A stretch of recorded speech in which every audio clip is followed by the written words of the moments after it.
Hello everyone, we are going to do a tier list of the most popular game consoles.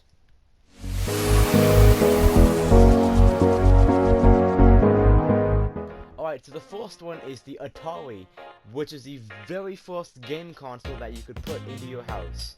Atari was pretty much the basis for pretty much everything. And although I've never actually played an Atari, I've seen people play them, and it actually is pretty cool for the time that it was in. There was a cartridge on top of which you could put the game, and there was a lever and a button on the controller, and that was about it. So you could play pretty simple games, but those simple games people got really technical with, and they made them really hard, which means that people did a lot with the things that they had. And although Atari was pretty cool, and it also was the basis of everything, I am going to put it in the A tier. PlayStation was the first PlayStation, I guess. To my knowledge, this was the very first game console that Sony ever released. It does make sense because it is the PlayStation 1. PlayStation 1, I don't know why I'm calling it PlayStation 1 because it is just PlayStation, but the PlayStation was a pretty advanced system for the time, to be honest. There was a little disc thing you could in there. I think this was one of the very first consoles that actually used a disc instead of a cartridge. And the controller was also fairly advanced for the time it was. The PlayStation 1 was pretty much the basis for all PlayStations past that time. I'm gonna put it in the A console. I'm gonna put it in the... Oh, actually, I'm gonna switch Atari to the S, and I'm gonna put PlayStation in the A. Because Atari was the basis of pretty much every home gaming console.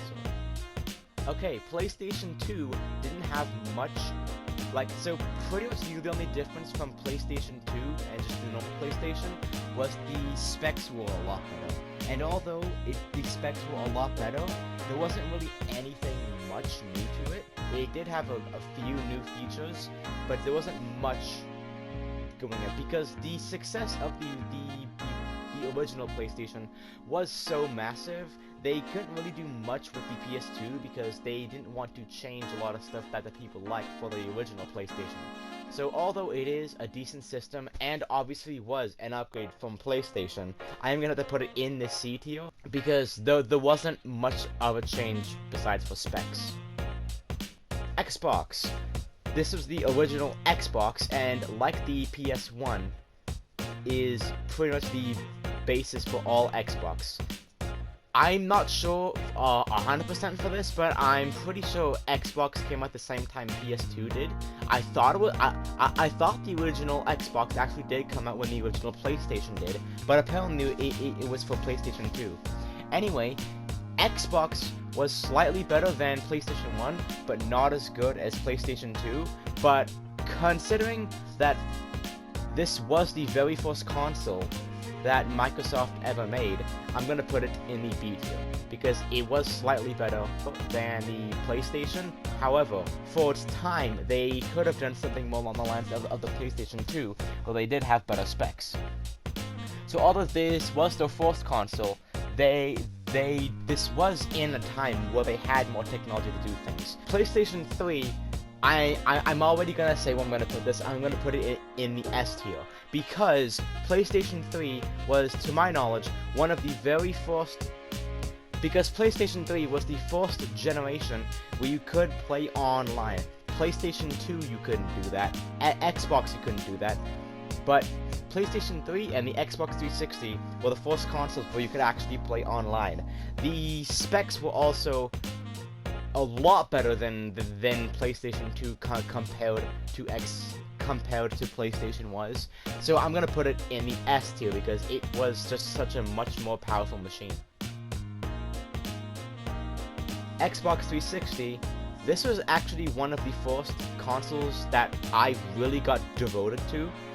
This was the place where I first played Minecraft, and this is pretty much the console where I really started to play games a lot. I have played a lot of games before then, but this was really the first console where I really got up. Now, I am more of a PlayStation fan than an Xbox fan, but for the time, for my little 6-year-old brain, the Xbox 360 was amazing to me. If we were only going for the nostalgic thing, I would put this in the A tier. However, there were things that could be improved about it, and for that I'm going to put it in the B tier. And now we are to the current generation, which is PlayStation 4 and Xbox One X. So PlayStation 4 was a pretty good improvement for the PlayStation, but it wasn't as massive as PlayStation 2 to PlayStation 3. It was more of a growth from PlayStation to PlayStation 2, but just slightly better. So for that, I'm gonna put it in the B tier. Actually, no, I'm gonna put this in the A tier because it is like it. Although the actual specs were more of a PlayStation to a PlayStation 2 jump, there's so many more features that are actually useful. Most of the time when big companies release new pieces of equipment and or technology, there's just a bunch of random features that don't really make sense. However, PlayStation 4 did actually put features that a lot of people use and still love to this day. So I'm gonna put it in the A tier. Xbox One S, I'm gonna put in the B tier because it was a pretty big change. It also just looks a lot cooler. To be honest, Xbox One S looks a lot cooler to me than PlayStation 4 does. So I'm gonna put it in the A tier as well. The Xbox Series X is pretty much a computer inside of a console shell, which does go to show how much they are improving from here. We don't know much about the Xbox Series X or the PlayStation 5 yet, but this is the next generation of consoles. By the way, I am recording this on March 25th, so anything I get wrong about the new generation consoles, don't scream at me for it, but I am recording this on March 25th, 2020. So, as far as we know, the specs for the Xbox Series X are a lot better than the PlayStation 5. To a point, it is pretty much a computer. And for that, I'm gonna put it in the S tier, and I do actually really want to get a Series X just to test it out.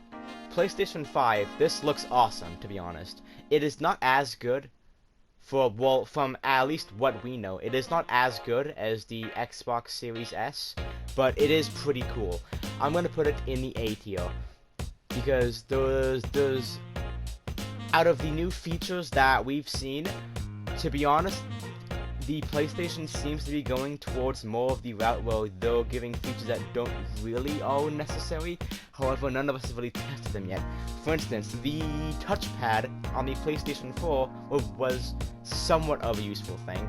They are switching that to like a little mini screen where the touchpad used to be, where you could like do stuff like messages and things of that nature, which I don't really find too useful.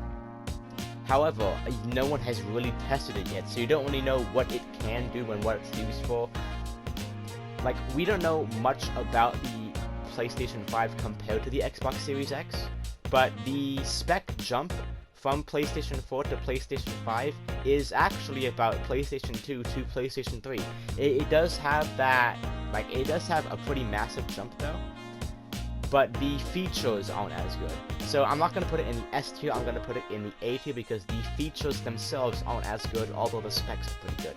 Alright guys, so the Atari, PlayStation 3, and Xbox Series S are in the S tier. PlayStation, PlayStation 4, Xbox One X, and PlayStation 5 are in the A tier. Xbox and Xbox 360 are in the C tier, and the PlayStation 2 are in the C tier. I hope you guys enjoyed. Bye.